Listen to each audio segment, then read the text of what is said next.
ढोल बज रहे थे, शनाइयाँ बज रही थीं, क्योंकि आज मीनू चिड़िया की शादी थी। कुकू बेटे, मेरी बेटी बहुत भोली है, तुम इसका ख्याल रखना। मैंने इसे हमेशा अपने कलेजे से लगा कर रखा है। अरे बहन, तुम्हारी बेटी क्या कूड़ा कचरा है, अब हमारे घर की बहू बन गई है, हम इसे थोड़ी ना घर से निकाल फेंकेंगे। कुक्कू चिड़े की माँ की ये बात सुनकर सभी पक्षी वहाँ चुप कर जाते हैं। अरे अब मैंने ऐसा क्या बोल दिया कि सभी आप मुझे देख रहे हो? अब जल्दी जल्दी विदाई कर दो, हमें घर भी जाना है। फिर मीनू चिड़िया को डोली में बिठाकर विदा कर दिया जाता है। मीनू चिड़िया अपने ससुराल में पहुंच जाती है। शुरू के 2-3 दिन तो कुकू की माँ मीनू चिड़िया के साथ अच्छा पेश आती है। फिर एक दिन गुस्से में आकर बोलती है, मीनू, अरे ओ मीनू, कहाँ मर गई है? लगता है अब बहरी भी हो गई है, जल्दी आ। माँ जी, क्या हो गया है? क्या मुझसे कोई गलती हो गई है? अरे मीनू, ये कैसे पकोड़े बनाए हैं? मेरा तो जी ही खराब कर दिया। माँ जी, अगर आपको ये पकोड़े अच्छे नहीं लगे तो मैं आपके लिए दोबारा बना देती हूँ। ये कहते हुए मीनू चिड़िया रसोई में दोबारा जाती है। बहुत डर चुकी थी, डर के मारे उसके पंख भी कांप रहे थे। वो जल्दी जल्दी कढ़ाई में पकोड़े बनाती है। जल्दी में कढ़ाई का तेल मीनू चिड़िया के पैरों पर गिर जाता है। मीनू चिड़िया की चीख सुनकर उसकी सास रसोई में आती है। सत्यानाश हो तुम्हारा, कितना महंगा तेल था, सारा बर्बाद कर दिया है। माँ जी, मैंने ये सब जानबूझ के नहीं किया, एकदम से कढ़ाई नीचे गिर गई और देखिए ना, मेरे पंख भी जल गए। हाँ हाँ, सब जानती हूँ मैं, तुम्हें कमाना तो नहीं पड़ता ना, इसीलिए सारा तेल बर्बाद कर दिया है। अब जल्दी से ये सारा तेल साफ करो और मुझे बहुत भूख लगी है, मेरे लिए कुछ बना दो। ऐसा कहते हुए मीनू कर आ गए। हाँ, मैं मीनू चिड़िया की दवाई लेने डॉक्टर के पास जा रहा हूँ।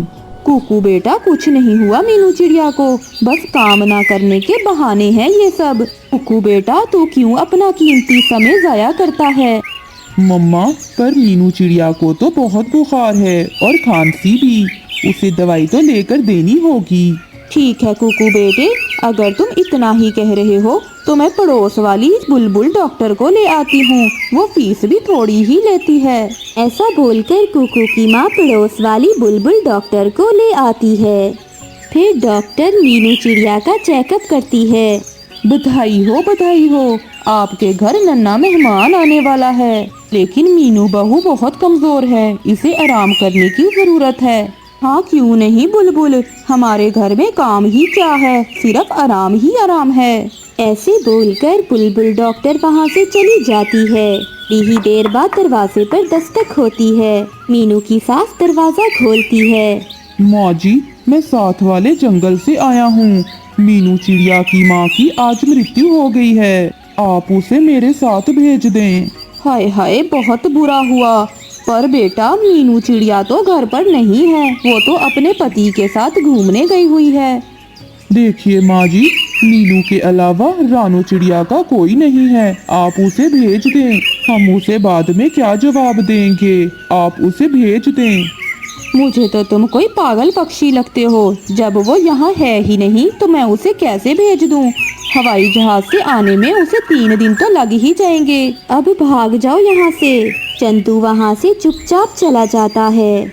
बड़ा आया ये, कुछ ही दिनों में मेरा पोता आने वाला है, मैं कैसे जाने देती उसे मरे घर में। अच्छा किया जो मैंने दरवाजा खोला। ऐसे मीनू की सास बहुत खुश होती है। दूसरी ओर मीनू चिड़िया की नज़र खिड़की से कबूतर पर जाती है। वो भागी भागी उसके पास चली जाती है। कुकू चिड़ा और उसकी माँ भी मीनू चिड़िया के पीछे पीछे जाते हैं। देख मीनू बहू, अगर तू वहाँ गई तो दोबारा यहाँ लौट कर ना आना, हमारे लिए तू आज ही मर गई। माँ जी, मैं अपनी माँ की इकलौती बेटी हूँ, मेरे अलावा उनका कोई नहीं है, मैं तो जाऊँगी। चल कुकू बेटे, ऐसी मक्कार बहू से मुझे कोई रिश्ता नहीं रखना, जो अपनी सास का कहा भी ना माने। ऐसे वो दोनों माँ बेटे घर चले जाते हैं और मीनू चिड़िया कबूतर के साथ अपनी माँ के पास आती है। मौसी, मेरी माँ को क्या हुआ था? बेटी, तुम्हारी माँ बहुत दिनों से बीमार थी, तुम्हें खबर भी पहुंचाई, लेकिन तुम्हारा कोई जवाब ना आया। जरूर वो खबर मेरी सास को मिली होगी, मगर उसने मुझे कुछ नहीं बताया।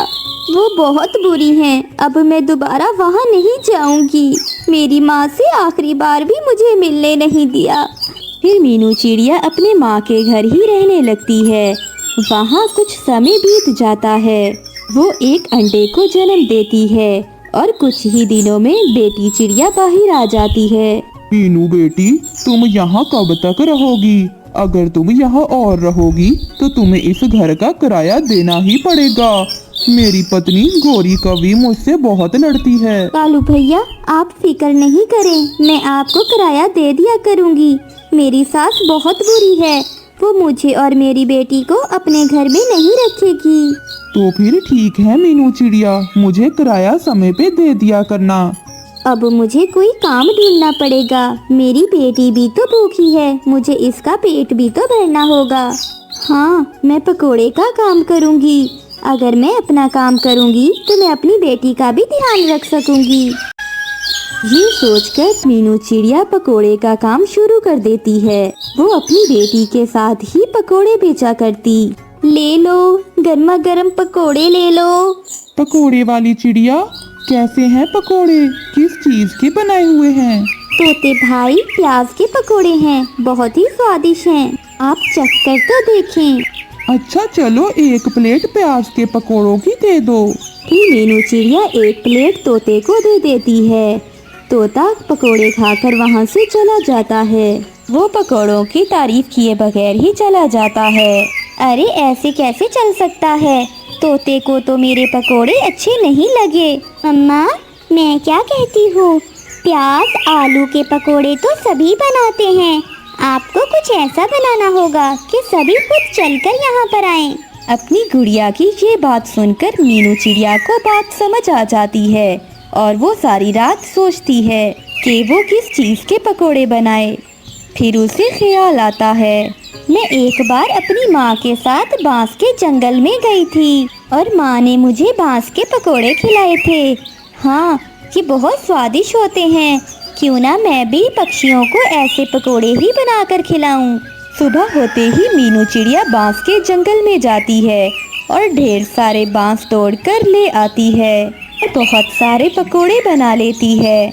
आओ आओ पक्षियों, बांस के पकोड़े खाओ, एकदम हल्के और स्वादिष्ट। अरे बेटी, ये क्या बांस के पकोड़े? मुझे भी एक प्लेट दो। हाँ माँ जी, क्यों नहीं। फिर मीनू चिड़िया एक प्लेट पकोड़ों की देती है। बांस के पकोड़े खाकर बूढ़ी चिड़िया को बहुत मज़ा आ जाता है और वो बहुत शौक से खाती। अरे वाह, बहुत स्वादिष्ट। ये बांस के पकोड़े तो बहुत मज़े के हैं। अब मैं रोज तुमसे ही खाया करूँगी। ऐसे ही वो बुढ़िया 2-3 प्लेट पकोड़ों की खा जाती है। देखते ही देखते मीनू चिड़िया की दुकान पर यश पड़ने लगता है। ऐसे मीनू चिड़िया बांस के पकोड़े बेचने लगी और धीरे धीरे वो बहुत अमीर हो गई। अब उसका छोटा सा ठेला बड़ी दुकान में तब्दील हो जाता है। वो दोनों माँ बेटी खुश रहने लगती हैं। गौरी कवि सुनार की दुकान पर जाती है। सुनार पक्षी, मुझे एक नकली सोने का हार तो दे दो। ये हार है तो नकली सोने का, मगर कोई इसे पहचान नहीं सकता। ये बिल्कुल असली जैसा है। फिर गौरी कवि सुनार से नकली हार लेकर घर आ जाती है। गौरी, ये हार तुमने कहाँ से लिया? कालू जी, बताओ तो ये हार कैसा लग रहा है? ये हार सोने का है। ये बहुत सुंदर है। बन गए ना तुम भी उल्लू, कोई पहचान नहीं सकता। ये हार तो नकली सोने का है, मगर किसी को बताना ना, सब चलेंगे मेरा सोने का हार देखकर। फिर दूसरे दिन गौरी कवि सभी पक्षियों को खाने पर बुलाती है। गौरी बहन, खाना बहुत अच्छा था। गौरी, ये दावत किस खुशी में थी? लग रहा है आजकल कालू कौवा कुछ ज्यादा ही कमाने लग गया है। मैंने ये सोने का हार लिया था, ये दिखाना था तुम सबको। देखो देखो कैसा लग रहा है मेरा ये सोने का हार। बहुत सुंदर लग रहा है। ऐसा हार तो जंगल में किसी पक्षी के पास नहीं है। होगा भी कैसे, ये हार पूरे 1 लाख में बना है। फिर वो सब पक्षी वहाँ से चले जाते हैं। पति जी, कालू कौवे ने अपनी पत्नी को पूरा 1 लाख का हार लेकर दिया है। आप मुझे 1000 वाला ही ले दें। वो हराम की कमाई करते हैं, चोरियां करते हैं। वो लाख लाख के सोने के हार ले सकते हैं। मेरे पास इतने पैसे नहीं हैं कि मैं तुम्हें ऐसा हार लेकर दे सकूं। हरी तोती भी अपने पति से कहती है, मिट्ठू जी मुझे भी गोरी की तरह का एक हार लेकर दो। मेरे पास इतने पैसे कहाँ हैं? मैं तुम्हें वो हार नहीं लेकर दे सकता। अगर मेरी शादी भी कौवे से हुई होती तो वो मुझे भी 1 लाख का सोने का हार लेकर देता। शर्म करो हरी तोती। क्या शर्म करूं? मुझे भी वो हार लेना है। फिर हरी तोती गुस्से में घर से निकल जाती है। हरी, मैंने अपने पति से कह दिया है कि मुझे भी सोने का हार लेकर दे। हाँ, मैं भी आज इसी बात पर अपने पति से लड़कर आई हूँ। हरी, क्यों ना हम दोनों अपने अपने मैके चले जाएं और जब तक हमारे पति हमें गोरी जैसा हार नहीं लेकर देते हम अपने मैके में ही रहेंगे। हाँ सहेली, बात तो तुम्हारी ठीक है, हम ऐसा ही करती हैं। मैं जा रही हूँ अपनी माँ के पास। जब मुझे गोरी जैसा हार लेकर दोगे तभी वापस आऊँगी। अब हार लेकर ही मेरे पास आना, मैं ऐसे नहीं आऊंगी। हरी तोती भी वहाँ से चली जाती है। फिर कबूतर मिट्ठू के पास जाता है। यार मिट्ठू, मेरी पत्नी भी नाराज होकर मायके चली गई है और तुम्हारी पत्नी भी। हाँ, मेरी पत्नी भी गोरी जैसा हार मांग रही है। हाँ, वो हार तो बहुत महंगा है, मगर हमारे पास तो इतने पैसे नहीं हैं। हम कैसे वो हार ले सकते हैं? ऐसे ही कुछ दिन गुजर जाते हैं। मिट्ठू और कबूतर फिर से मिलते हैं। यार कबूतर, मैंने एक उपाय सोचा है। मिट्ठू बताओ, कौन सा उपाय? हम दोनों अपना अपना घर बेच देते हैं और वो हार खरीदकर हम अपनी पत्नियों को दे देते हैं और उन्हें वापस ले आते हैं। हाँ मिट्ठू, बात तो तुम्हारी ठीक है। फिर मिट्ठू और कबूतर एक पक्षी को अपना अपना घर बेच देते हैं और पैसे लेकर सुनार के पास जाते हैं।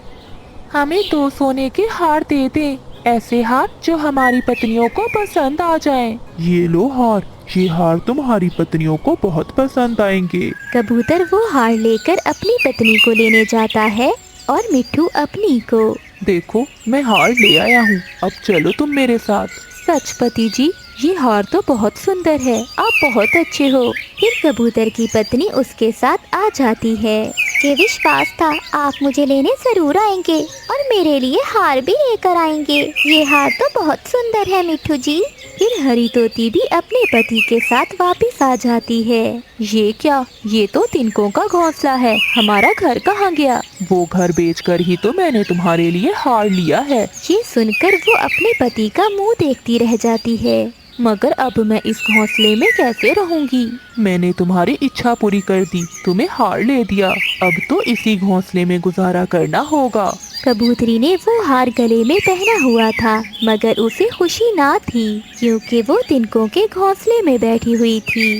रात हो जाती है। लूसी ठंड से कांप रही थी और उसका पति भी एक तरफ पत्तों में छुपकर खुद को ठंड से बचा रहा था। दूसरी ओर हरी तोती भी तिनकों के घोंसले में बैठी उस हार को आंखें फाड़ फाड़ कर देख रही थी। वो दोनों बहुत पछता रही थीं। उन दोनों के पास सोने के हार तो थे, लेकिन सुकून नहीं था।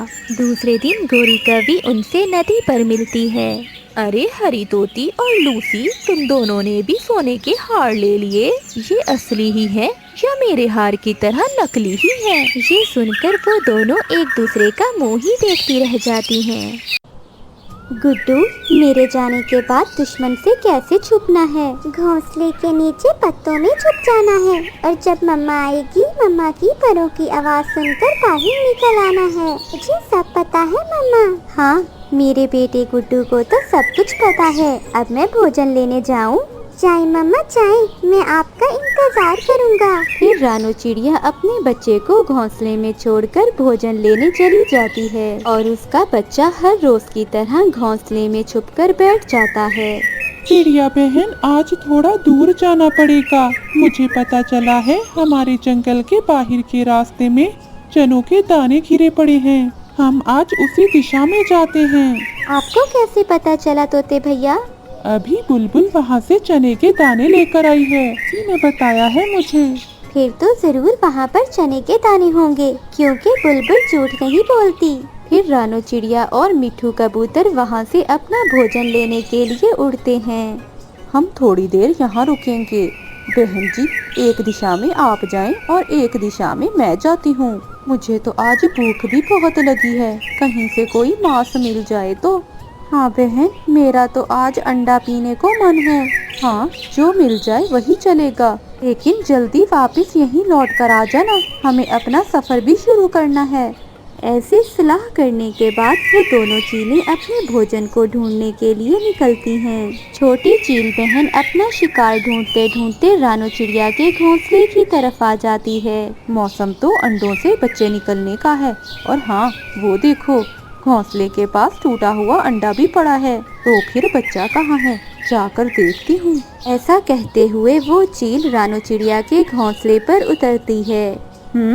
तो छुपा हुआ बैठा है ये। अगर इसे ऐसे पकड़ा तो ये शोर मचा देगा, इसे धोखा देना होगा। मैंने देख लिया। छोटे बच्चे, तुम यहाँ छुपे हुए बैठे हो और वहाँ तुम्हारी मम्मा तुम्हें बुला रही है। मम्मा तो भोजन लेने गई हुई है, फिर वो मुझे क्यों बुला रही है?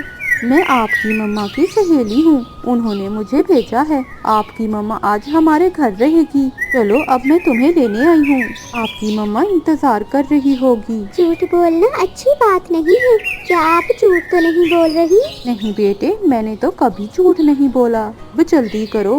पर आंटी, मुझे तो उड़ना नहीं आता। ठीक है बेटे, मैं तुम्हें खुद उठा कर ले चलती हूँ। फिर वो चील उस नन्हे बच्चे को अपने पंजों में लेती है और वहाँ से भागती है।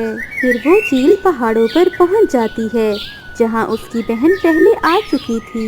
अरे छोटी, ये क्या, इतना छोटा सा बच्चा, इसे क्यों उठा लाई हो? चलो अब जल्दी से पहले ये अंडा पी लो। मैंने तो पी लिया है, इसे कहीं आगे जाकर खाएंगे।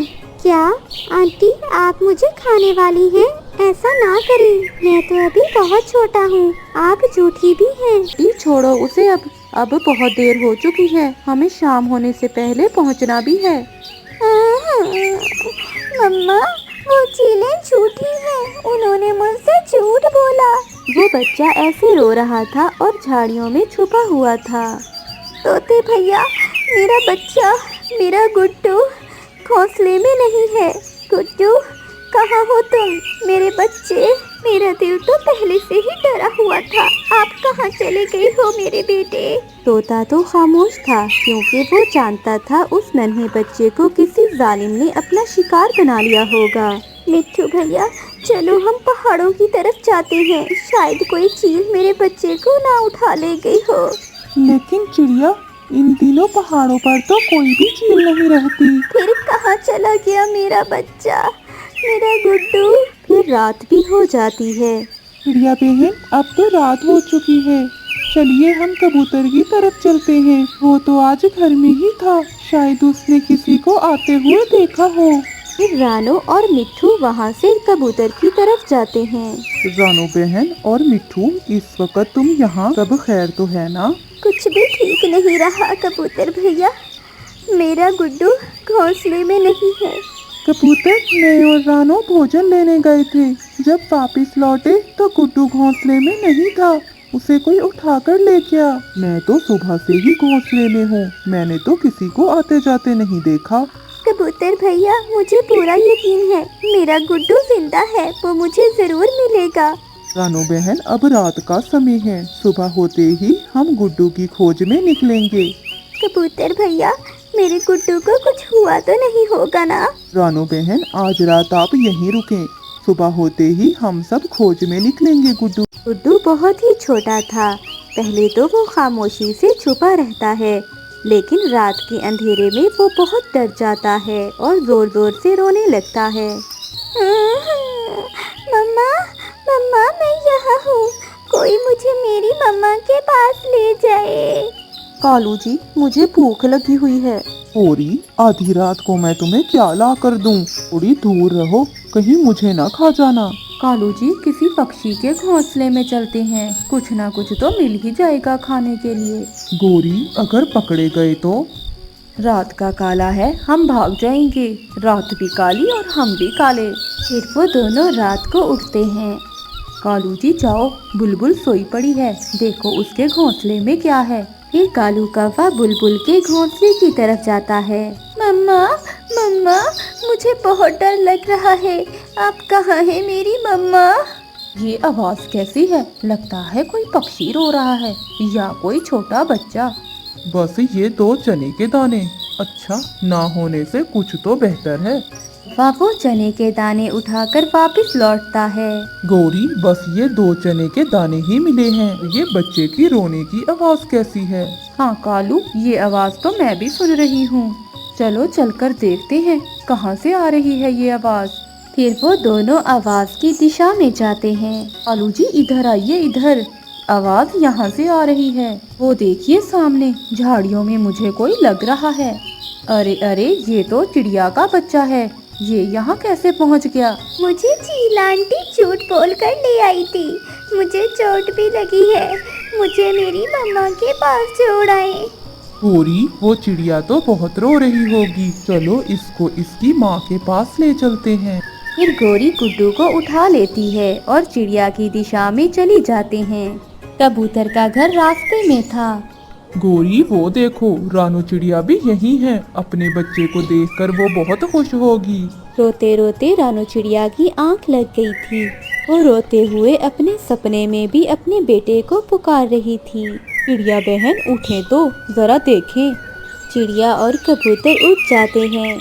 गुड्डू, मेरा बेटा जिंदा है। रानू चिड़िया गुड्डू को अपने परों में छुपा लेती है। फिर गौरी चिड़िया को सारी बात बताती है कि कैसे उसने गुड्डू की आवाज़ सुनी। रानू चिड़िया, अगर मुझे आज भूख ना लगती तो तुम्हारा गुड्डू ना मिलता आज तुम्हें। गौरी बहन, आपने जो खुशियाँ मुझे लौटाई हैं वो मैं सोच भी ना सकती थी। मेरे पास तो शब्द ही नहीं। गौरी बहन, ये लें, आप ये मकई का भुट्टा खाएं, बल्कि इसे अपने साथ ही ले जाएं। आज आपने बहुत बड़ा काम किया है। चिड़िया की आंखों से आंसू थे कि रुक ही नहीं रहे थे। गुड्डू तो डरा हुआ था। इस तरह से रानू चिड़िया अपने गुड्डू को पा लेती है। जंगल में बच्चों को किडनैप करने वाला एक कालू कौवा आया हुआ था, इसलिए उन दिनों छोटे बड़े पक्षी सब बहुत डरे हुए थे। सारे बड़े पक्षी दाना लेने जाते तो कालू कौवा पीछे से आता। छोटे बुलबुल के बच्चे, लो ये चॉकलेट ले लो। आप बच्चे पकड़ने वाले तो नहीं है ना? ना, मैं तो अच्छा कौवा हूँ। जो बच्चे मुझे अच्छे लगते हैं मैं उन्हें चॉकलेट देता हूँ। लो खा लो। फिर डरता हुआ बुलबुल का बच्चा कालू कौवे से चॉकलेट लेकर खा लेता है और 1 मिनट के अंदर अंदर वो बेहोश हो जाता है। हो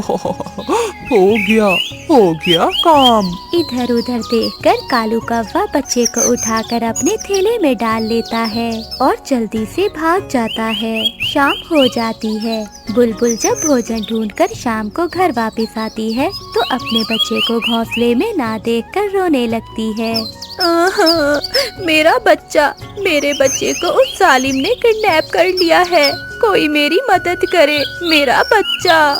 बुलबुल को रोता देखकर चिड़िया और कबूतर वहाँ आ जाते हैं। बुलबुल बहन, कहीं आपका बच्चा नानू के घर तो नहीं चला गया? नहीं चिड़िया बहन, मेरा बच्चा तो बहुत छोटा है, वो तो उड़ भी नहीं सकता। जरूर उसे किसी ने किडनैप किया है। हाँ। कालू कौवा बच्चे किडनैप करके सुनहरी चील को बेच देता और बदले में दाना लेकर मजे करता था।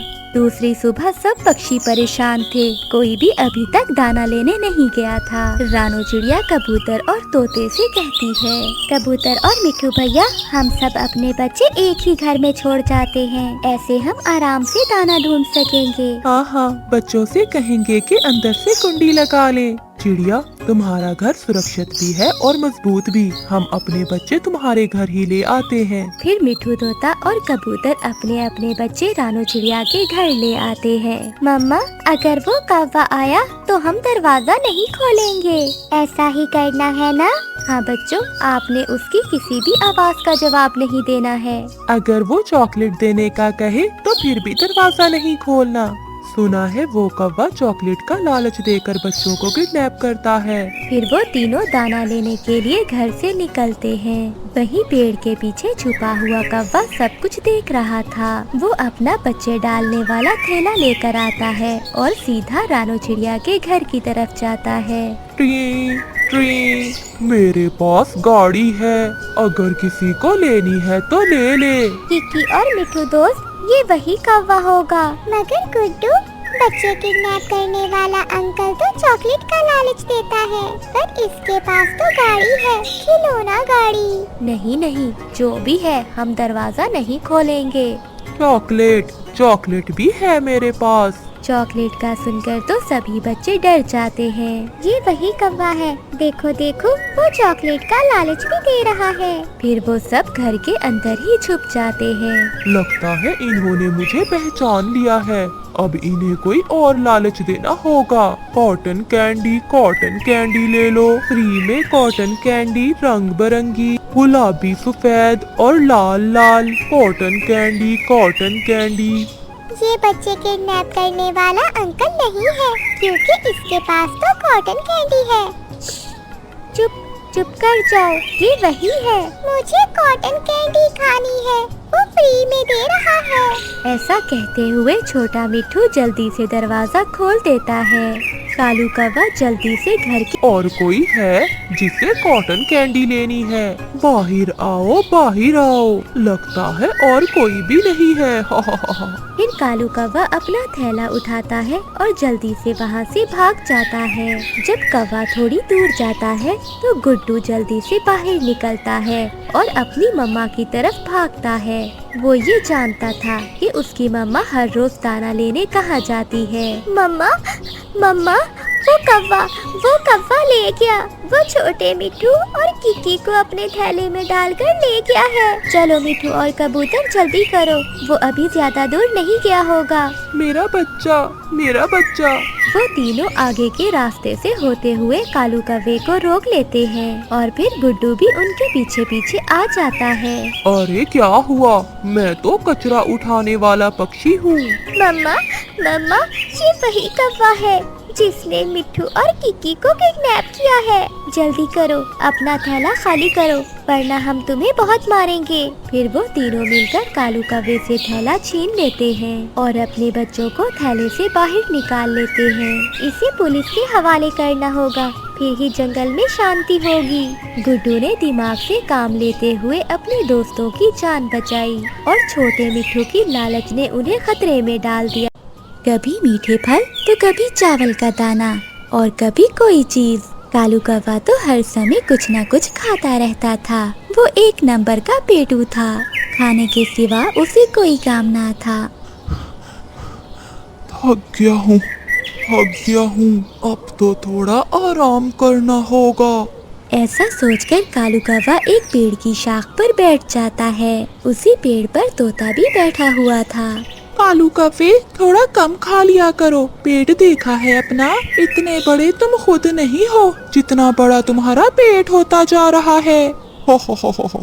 इस दुनिया में खाने ही तो आया हूँ, काम वाम मुझसे होता नहीं है। कालू कौवे ने इतना कहा ही था कि जिस शाख पर वो बैठा था वो कालू कौवे के बोझ से नीचे गिर जाती है और कालू कौवा धड़ाम से नीचे गिरता है। मर गया, तोते मुझे उठाओ। ये देखकर तोता भी हंसने लग जाता है। अभी तो शाख टूटी है, कल तुम्हारा घोंसला भी तुम्हारे वजन से टूट सकता है। अगर ऐसे ही रहा एक दिन तुम उड़ भी नहीं सकोगे। फिर मिठू तोता कालू कौवे को उठाता है। रात हो गई थी। गोरी कौवी भी अपने घोंसले में सो गई थी। जब कालू कौवा भी आकर उस घोंसले में बैठ जाता है। कालू कौवे के बैठने ही घोंसला नीचे गिरने लगता है। कालू, खुद भी गिरोगे और मुझे भी गिराओगे। ये घोंसला पक्षियों के लिए है, ना कि तुम जैसी मोटी भैंस के लिए। जो भी हो, मैं तो ऐसे ही खाऊंगा। अब तुम भी दूसरे पक्षियों की तरह मुझे बातें सुनाने लग गई हो। दिन गुजरते गए मगर कालू कौवा रोज ऐसे ही खाता रहा, जिसकी वजह से कालू कौवे का वजन आहिस्ता आहिस्ता बढ़ने लगता है। आज तो कालू कौवे से मुश्किल से उड़ा जा रहा था। वो कभी ऊपर जाता तो कभी नीचे आ जाता। वो पूरी ताकत लगाकर ऊपर जाता है मगर कालू के पंख अब उसका वजन बर्दाश्त नहीं कर पा रहे थे और कालू कौवा जमीन पर आकर गिरता है।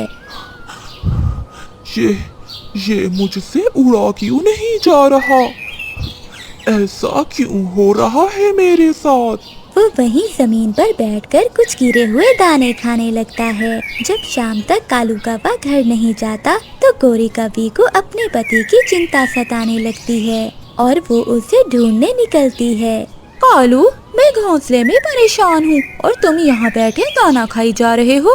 गोरी, मैं क्या करूं? मुझसे तो उड़ा ही नहीं जा रहा। मैं 2 पंख ऊपर जाता हूँ तो 1 पंख नीचे आ जाता हूँ। मेरे पंख थक गए हैं। अब कोशिश करो उड़ने की। मैंने तो तुम्हें पहले ही कहा था कि ज्यादा खाने से तुम्हारा वजन बढ़ रहा है। कालू कौवा फिर से उड़ने की कोशिश करता है मगर वो उड़ नहीं पाता और वो नीचे गिर जाता है। फिर गोरी कौवी रानो चिड़िया, कबूतर और मिठू को बुला कर लाती है। वो सब कालू कौवे को एक डंडे से बांधकर घर ले जाते हैं। कालू कौवे, तुम इतने मोटे हो गए हो कि हम सब ने बहुत मुश्किल से उठाया है तुम्हें। अब हम जा रहे हैं। गोरी, तुम बुलबुल को बुलाकर इसका इलाज करवाओ। फिर वो सब चले जाते हैं। गोरी, भूख लगी है। मुझे फिर से भूख लग गई है। चुप करके बैठ जाओ, मैं बुलबुल को बुलाने जा रही हूँ। फिर गोरी कौवी बुलबुल को बुलाने जाती है और पीछे से कालू कौवे के वजन से घोंसला नीचे गिरकर टूट जाता है। अरे, मेरा घोंसला कहाँ गया? ना ही कालू है और ना ही मेरा घोंसला। वो रहा, वो नीचे कालू भी है और घोंसला भी। हाय हाय, मेरी टांग पर चोट लगी है गोरी। बुलबुल और गोरी दोनों कौवे के पास आती हैं। गोरी, इसकी कोई दवा नहीं है। इसे 5 दिन तक भूखा रहना होगा। जब ये उड़ने के काबिल हो जाए तो इसे अपने भोजन के साथ बाकी सब पक्षियों का भोजन भी लाना होगा। ऐसा करने से ही इसके पंख ठीक होंगे और इसका वजन भी कम होगा। मैं भूखा कैसे रह सकता हूँ? उड़ोगे तो ही कुछ खाओगे, पेटू कहीं के। फिर गोरी कौवी ऐसा ही करती है। वो कालू कौवे को कुछ भी खाने नहीं देती। 5 दिन के बाद कालू कौवे का पेट थोड़ा छोटा होता है। गोरी, आज फिर से उड़कर देखता हूँ। ऐसा कहते हुए कालू कौवा फिर से उड़ने की कोशिश करता है। 1-2 बार में वो उड़ने लगता है। आज से तुम सब पक्षियों का भोजन लेकर आओगे, क्योंकि बुलबुल ने कहा था कि एक्सरसाइज करने से ही तुम्हारा वजन कम होगा और तुम्हारे पंख भी मजबूत होंगे। उस दिन के बाद कालू कौवा कम खाने लगता है। वो सारा दिन उड़ता और अपने दूसरे पक्षियों के लिए भी भोजन लेकर आता। ऐसा करने से कालू कौवा पूरी तरह ठीक हो जाता है। प्यारे दोस्तों, हमेशा कम खाओ। ज्यादा खाना फायदेमंद नहीं बल्कि नुकसानदेह है। प्यारे दोस्तों, इस कहानी को लाइक, चैनल को सब्सक्राइब और अपने दोस्तों के साथ शेयर करना मत भूलिएगा। आपका धन्यवाद।